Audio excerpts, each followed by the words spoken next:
చంద్రబాబు గారు ఒక అద్భుతమైనటువంటి సక్సెస్ సాధించారు. అందరం కూడా ఈ సింగనగర్ వరద వీటి మీదనే దృష్టి సారించాం, కానీ ఒక పెద్ద క్రైసిస్ని చాలా సింపుల్గా మేనేజ్ చేశారు. గతంలో హయ్యెస్ట్ వరద కృష్ణానదికి ప్రకాశం బ్యారేజ్ దగ్గర వచ్చింది 2009 సంవత్సరంలో రోషయ్య ముఖ్యమంత్రిగా ఉన్న టైంలో. అప్పుడు 10.94 లక్షల క్యూసెక్కుల వరద వచ్చింది. అప్పుడు ప్రత్యక్షంగా దానికి దాదాపు 15-20 రోజులు సమయం పట్టింది. పైనుంచి వస్తుంది, ఆల్మట్టి నుంచి ఇట్లాగ వస్తుంది, ఆ పైన వాటర్ ఎగొస్తుంది.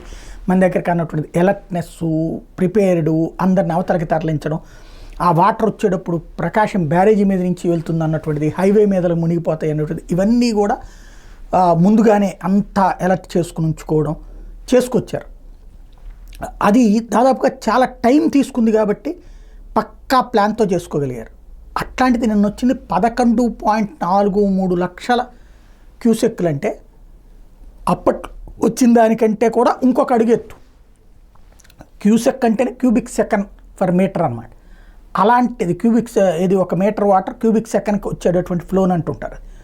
ఇక్కడ పాయింట్ ఏంటంటే ఆ టైంలో అసలు అప్పటికి మళ్ళీ అంత ఇది కాకుండా చాలా కూల్గా ఓ పక్కన ఇటు ప్రకాశం ఈ ప్రకాష్ నగర్, సింగనగర్ ఇటు వరదలు ఇటు పక్కన నడుస్తూనే ఉండగానే ఇటు పక్కన చాలా స్ట్రాటజిక్గా చక్కగా నీటి ప్రవాహం వెళ్ళిపోయింది.